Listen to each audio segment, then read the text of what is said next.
بسم اللہ الرحمن الرحیم۔ ہمارے یعنی مسلمانوں کے نوجوان جہاد کے شیدائی ہوتے تھے، ہمارے بوڑھے بھی جنگ میں جانے کے لیے دیوانے ہوتے تھے، عورتیں جہاد میں جانے کے لیے تیار رہتی تھی، بچوں کا شوق تو پھر نرالا ہوتا تھا۔ وہ پنجوں کے بل کھڑے ہو کر کہتے تھے کہ حضور ہم بڑے ہو گئے، ہم جہاد پہ جائیں گے۔ حالانکہ جہاد میں حکم تھا کہ بچوں کو اور کمزوروں کو لے کر نہیں جائیں گے، لیکن مسلمانوں کا یہ اتنا جذبہ کیوں تھا؟ اس کے پیچھے بڑے راز ہیں۔ جہاد کی بڑی فضیلت ہے کہ کوئی عمل ہی ہوگا ایسا کہ جس کے بارے میں اللہ تعالیٰ نے ایسا فرمایا ہو کہ اللہ تعالیٰ نے فرمایا لا تقولوا لمن يقتل في سبيل الله اموات، جو اللہ کی راہ میں شہید ہو جائیں انہیں مردہ نہ کہو،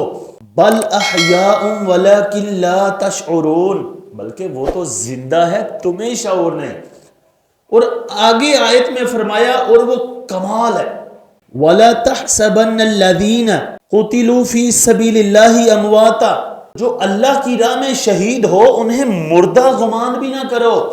سوچنا بھی نہیں ہے کہ وہ مردہ ہیں، بلکہ کیا فرمایا؟ اللہ نے خود فرمایا بل احیاء عند ربهم یرزقون، وہ اپنے رب کے پاس زندہ ہیں اور رزق دیے جاتے ہیں۔ اور اللہ تعالیٰ نے قرآن مجید کے اندر شہیدوں کو نبیوں کے بعد صدیقوں کا ذکر کیا اور پھر شہیدوں کا ذکر کیا، اور پھر مسلمان اس کے لیے خواہش اسی لیے رکھتے تھے، ایک تو اللہ کا محبوب عمل ہے اور نبی علیہ السلام خود جہاد کے اندر جانے کی خواہش رکھتے تھے۔ ایک حدیث کا مفہوم ہے، نبی علیہ السلام نے فرمایا میں چاہتا ہوں کہ میں جنگ کروں، میں شہید کیا جاؤں، میں جنگ کروں، میں شہید کیا جاؤں، میں جنگ کروں، میں شہید کیا جاؤں۔ اور ایک اور حدیث ہے کہ نبی کریم صلی اللہ تعالی علیہ وآلہ وسلم نے فرمایا کہ جو شخص مر گیا اس نے جہاد نہیں کیا اور نہ ہی اس نے جہاد کی خواہش کی، وہ نفاق کی خصلت پہ مرا۔ اب ہم دیکھیں کہ ہم کہیں نفاق والے درجے میں تو نہیں جا رہے، جہاد کرنا تو نصیب نہیں، کم از کم جہاد کی خواہش ہی رکھ لے کہ یار اللہ ہمیں توفیق دے، اللہ جہاد بھی سیف کی توفیق دے، تو پھر ہم کافروں کے ساتھ جنگ کریں، کافروں کے سر اڑائیں، اس لیے کہ یہ اللہ کے احکام کی خلاف ورزی کرتے ہیں، انسانیت کی تذلیل کرتے ہیں، لیکن ہم بزدل ہو گئے ہیں، ہمیں موت سے خوف ہے۔ ایک حدیث یہ بھی ہے کہ نبی علیہ السلام نے فرمایا تم پہ قومیں ٹوٹ پڑیں گی جیسے پیالے پہ کھانے والے ٹوٹ جاتے ہیں، ایک دوسرے کو دعوت دی جاتی ہے۔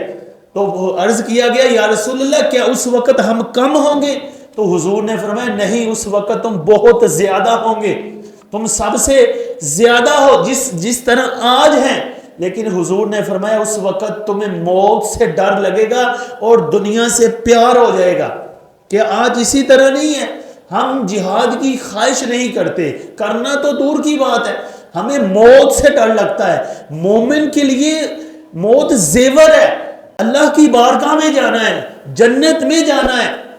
لیکن ہمیں دنیا میں اتنا بنسایا گیا، دنیا کی اتنی محبت آ گئی کہ ہم موت سے اتنا ڈرتے ہیں کہ جو جہاد کا نام لے ہم کہتے نہیں جی پہلے مولوی جہاد کر لے۔